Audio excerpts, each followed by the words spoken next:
Hey guys, welcome back to Kevin Wilson SBC. I want to spend some time today a little bit on this view, but then we're going to break into some actual YouTube footage, some websites, and I'm going to actually go over what I believe is a good alternative to the Mustang no prep street racing world. And I want to share with you today my opinion and the proper things and the proven modifications to make to the S-10 suspensions to help bring some competition to the Mustangs in the no prep world. Now let's just be real. The Mustangs have an excellent platform for no prep and prep. You got a strut front end, you got a 4-link rear end from the factory, and even with the stock engine location, you got a relatively short firewall or mid plate to the center of the axle, rear axle. Those are all great setups for the Mustang, and it makes it a very challenging package to beat.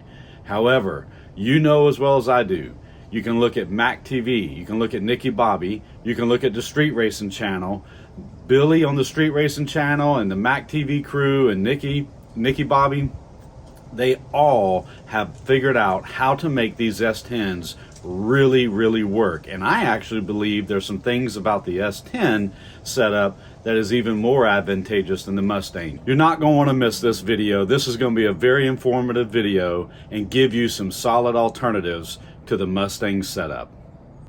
First things first, let's just settle this. The leaf spring S10 setup is absolutely phenomenal for prep or no prep. You don't even have to put a ladder bar or anything on that leaf spring rear end. If you're willing to put the Caltrack setup or the Assassin bar setup, just something to control the leaf spring wrapping that gets induced on the hit, the leaf spring setup is phenomenal. Now I get asked so many times, Kevin, for true street and no prep, am I trying to separate or am I trying to squat? Let me ask you a question. When you watch the Street Racing channel or the Mac TV channel and you look at these S10s on these no prep streets, how many of them do you see inducing squat? A leaf spring setup naturally separates. I have seen leaf spring setups that I believe would probably hook on a dirt road. Now, you know, I'm being facetious here. So a couple things I wanted to share before we even get into some of the other aspects of the S10 suspension is the leaf spring rear end. It works. It 100% works. As a matter of fact, the leaf spring videos on my channel are the highest performing videos I have ever produced. The leaf spring following is huge. There is so much out there. Another thing about the leaf spring rear end, it generally runs more pinion angle because of how free and how much movement you have on the rear of a leaf spring vehicle. And freedom of movement and the amount of movement on a no prep setup is absolutely key. You do not want a rear end that's bound up and stiff and hard to articulate. And a leaf spring rear end usually has some very good pinion rotation, which leads to a lot of other good physics to help plant the tire on a leaf spring car or truck. Now that usually comes with more pinion angle on a leaf spring setup versus a non-leaf spring setup. And I see a lot of people running not enough pinion angle because they're so used to the 4-link and the ladder bar setups where we generally run about a 1.5 to maybe 2 to 2.5 degree spread from the engine and transmission angle. You see, under load and going down the track, I want the engine and transmission angle and the pinion angle to be parallel with each other. But that means I start with a static setting of an offset. And on a leaf spring rear end, you're generally going to have more of a static offset than you would a non-leaf spring rear end. And that's pretty important. So I just wanted to settle this right off the bat. The leaf spring rear end is a huge advantage, in my opinion, in a no prep situation. Guys, it is just a fantastic design. These are all key things that you need to be listening to and you need to be picking up on as I'm putting this stuff down. Like I said, take a look at my other leaf spring videos. Take a look at the other channels out there who are having great success with S-10 setups. There's many S-10s out there now, much like the Mustangs. So the first things first, we're not modifying. We're not cutting out the leaf springs and putting coilovers on. We're leaving the leaf springs there. I'm not spending tens of thousands of dollars on the rear end. I'm going to put a set of cow tracks or assassin bars on this thing. I'm going to control the wrap, and we're going to focus on a few other parts of the S-10 now. And this is where we're going to break into some actual YouTube footage. We're going to actually show you some website footage, and we're going to break it down. So let's jump into the next section. Okay, first things first. Let's talk about next the front end of the S-10 platform. This is probably even more critical in the no prep world, as you guys have already seen countless long travel Mazdas, Volvos, S-10s, Mustangs, Malibus. If you're not inducing or have the ability to have up to 9 or 10 inches of front end travel in the no prep scene, you are behind the 8 ball. And I want to share with you one particular website where I'm very impressed with some options for the S-10 and G bodies for getting more travel out of your front end. And this website right here is the NickkyBobbyInc.com website. And Nick has some amazing designs going on here.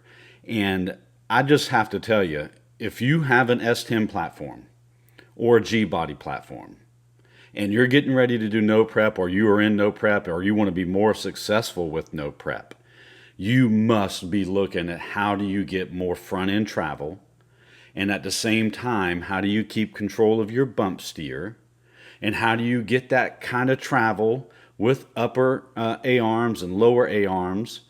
This is where you need to be. Guys, just take a look at what Nick has going on here. Look at some of these designs. Not only is this a very strong, well-made, and well-supported bracket, this setup, the whole package that Nick has taken the time to build for you, take the guesswork out of it, and put this together. You have to read through this. You have to see what's going on. Now, yes, this does require some modification to the frame. This does require fabrication and welding. You have to cut that stock spring pocket out of the S-10 and G body, and you need to plate it in. You got to reinforce it. This is not beginner's type work, but it's not so advanced that a good welder can't pull this off. But you need to box in or support where the spring pocket was on the S-10 platform.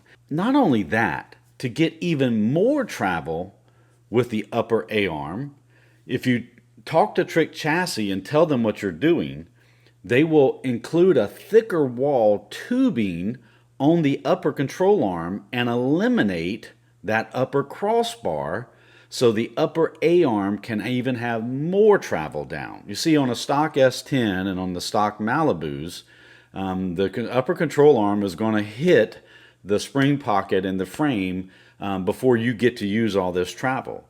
So if you look at what Nick has done here, he has worked with Trick Chassis to eliminate that center support bar.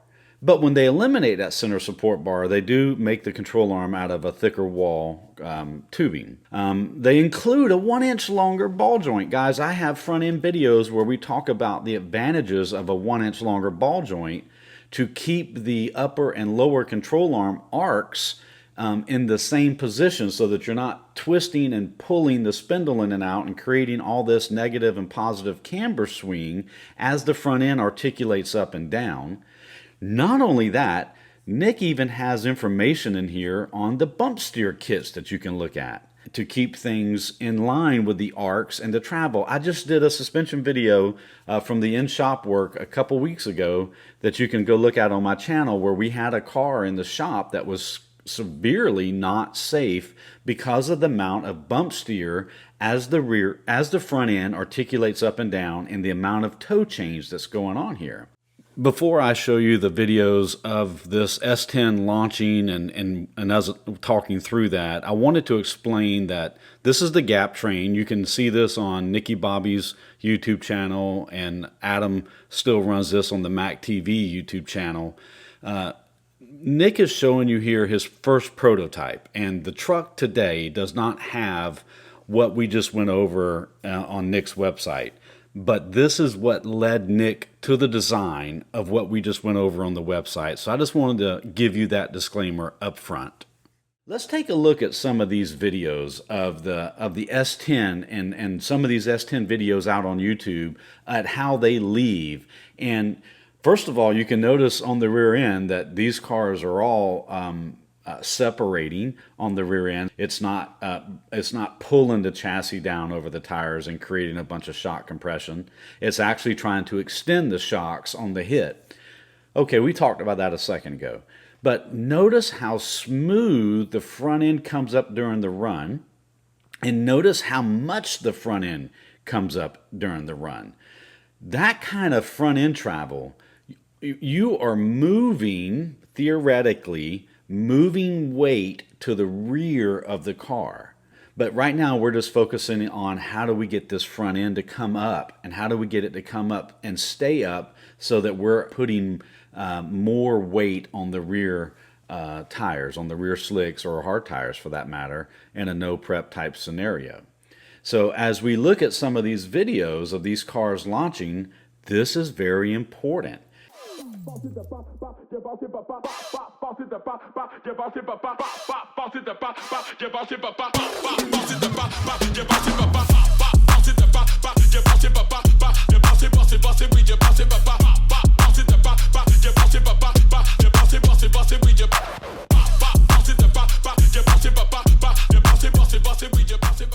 Now, what are some other things about the S-10 platform? Well, one thing is you got this big bed behind the driver's seat, and that's a great place to put weight. It's also a great place to relocate your radiator, your turbos, to anything you can do to get more weight and get the weight bias more favored to the rear of the car.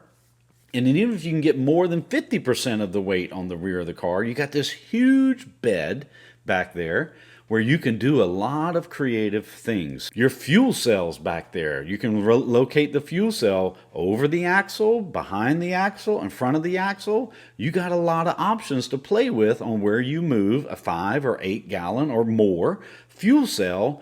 That can definitely be a tuning tool for adding weight to your S-10 platform. So these are important pieces, and I would have done you a huge disservice if I wouldn't have shared Nickky Bobby Inc's website and what he has going on with the fabrication there. You can look at the entire front end package: upper control arms, lower control arms, shock tower, and shocks. You can get it all right here and have a turnkey front end for your S-10 or G-body setup. Now, before I close this video out, we in the beginning talked about the leaf spring rear end. We talked about the Caltrax or assassin bars. Don't underestimate the importance of a high quality shock on the rear end of this no prep car. Controlling the rate of movement, controlling the amount of sprung weight and what that's going to do to your shock reaction, how quickly the velocity of the shock can change. Do not underestimate a good quality, double adjustable, and likely even custom valve shock for the rear end of your S-10. So on the front and rear of our race cars today, if you're still running single adjustable shocks, you got to start graduating into a more tunable front and rear shock package for yourself. And that starts with the double adjustable shocks, and that starts with understanding what kind of valving. I have videos on this please take a minute and go watch these videos on shock valving and why these shock settings are so important. I want to thank Nickky Bobby especially for allowing me to share his website. Nick's not paying me anything for this. We don't have anything in cahoots here. However, his stuff works. And when I see someone putting this kind of effort into creating a product or helping drag racers be more successful, then I got to give credit where credit's due. And I'm very proud of what Nick has done and all the progress he's continuing to make with a lot of this stuff he's fabricating. Check this website out. There's more on here than just front end stuff. I mean, Nick's put a lot of thought into some of the stuff he's producing here. So very huge shout out to Nick for allowing me to do this. Hey, this suspension video, we're trying to do 3 things anytime we're talking about our race cars. We want to go fast, we want to go straight, and more importantly, we want to be safe. Good night, guys.